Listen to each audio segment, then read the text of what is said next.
Increasing prices, declining quality.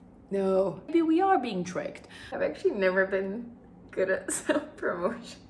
Hello Lux lovers and welcome to another video. Slightly different setup today, but more on that later in the video. Boy, do I have some thrilling news. I know I get criticized when I ramble, but I need to give you some context on what this video is going to be about. If you've been following my journey into the world of luxury, if you're here on this channel, you're going to love this new chapter. Also, partly the reason why I have been absent, to say the least, here on YouTube.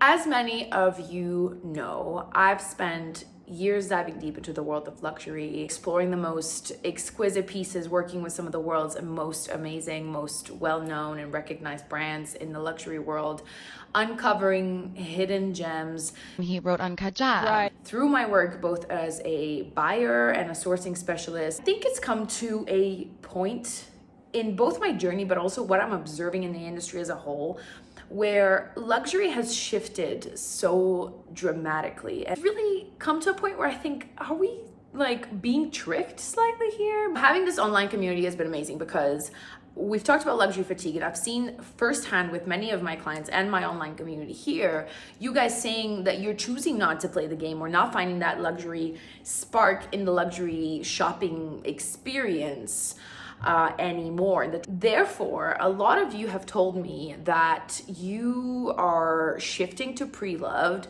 turning to the vintage market for this sort of spark, for this uniqueness, for the rarity, for the discontinued pieces, for many reasons, but one of the reasons being we know that Chanel, which has really kind of become the poster child for this, increasing prices, declining quality, but what I mean by declining quality, because obviously quality in luxury is subjective, is the fact that they no longer use 24 karat gold plated hardware, for example.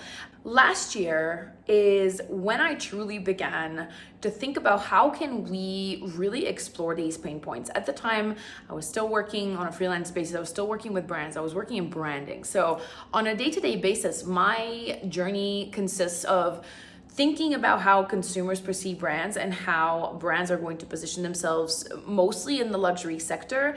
I want to just quickly pause here and say that I have had what people would describe as a very non-traditional, non-standard path, career path. And working in the luxury world or in the fashion world at some point in time, it's actually what's given me the breadth of experience and this sort of bigger picture understanding of what I think consumers are facing in today's context of what the market represents, of how brands behave in the market. In short, I started a business. It's called LUXE Buyers Club. I dreamt of creating an exclusive but inclusive platform where I curate and resell exceptional, rare, vintage designer handbags. So that is the business model that I kind of came forward with, and boy, was it hard. We knew that we wanted each piece to be handpicked for its unique story, for its timeless appeal.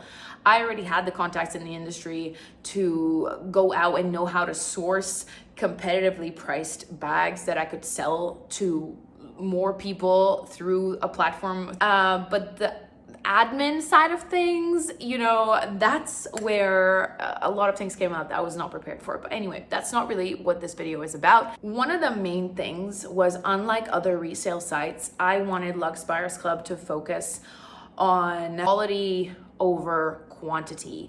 I didn't want it to be a volume business. I wanted to offer this meticulous curation that I've been known for in my career. And I still wanted to have this exciting factor that I think is such a huge part of why we buy vintage, why we buy pre-loved, is like that treasure hunt, right?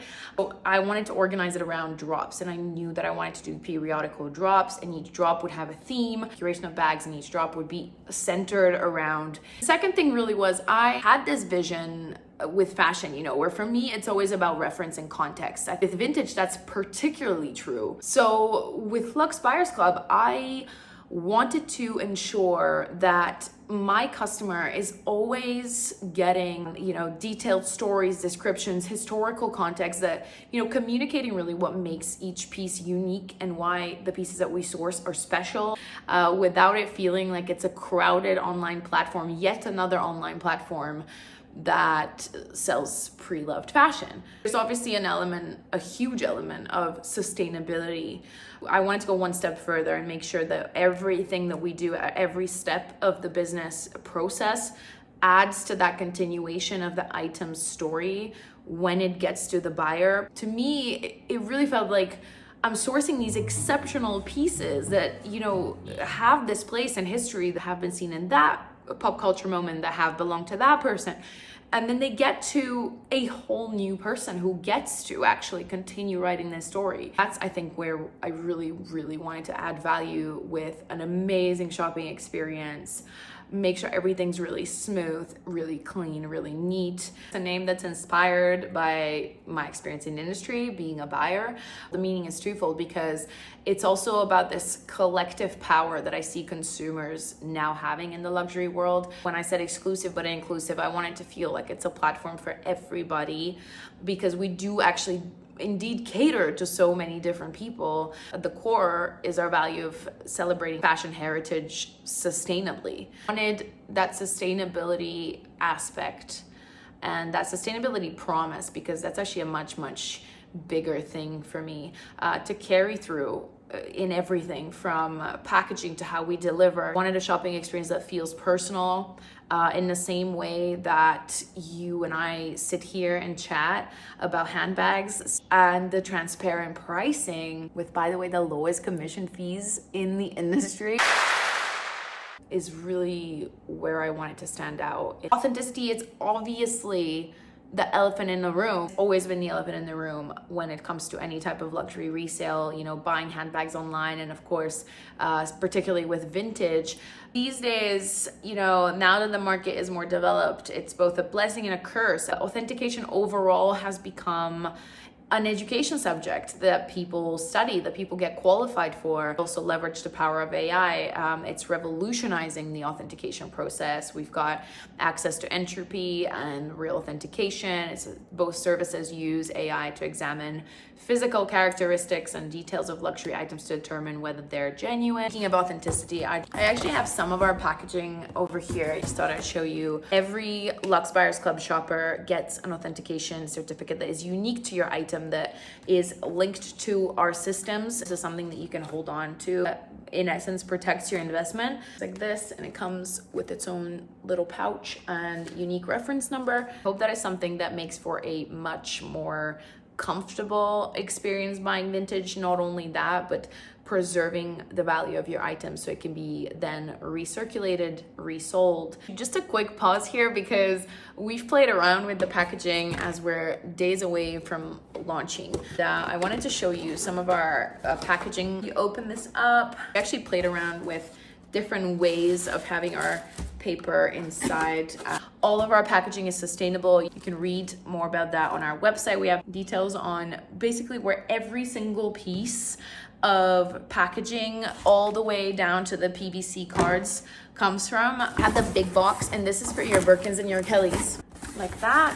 And of course, I'm a sucker for a really nice dust bag. I love them. They're like a super silky, smooth, very luxurious feel. Made entirely with recycled materials. But yeah, so as we get closer to our first drop, our icons drop, I've chosen to call it, which is happening on the 13th of July.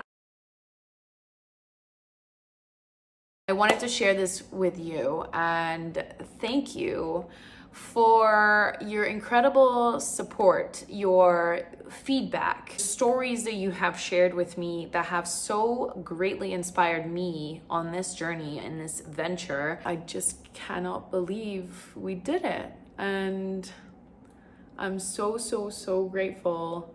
and I really hope you're gonna love it, and I hope that it inspires you to not only take a trip down fashion memory lane with us, but like I said, celebrate fashion heritage sustainably. Thank you so much for watching, and I said thank you like 1,000 times. So I invite you to follow Luxe Buyers Club on Instagram, on TikTok, and sign up on Luxe Buyers Club to be notified of future drops. Have an array of ways to access the website and to shop really our most amazing, outstanding pieces also before they actually drop on the website. I can't wait to see you on luxebuyersclub.com. Until then, I'll see you in the next video.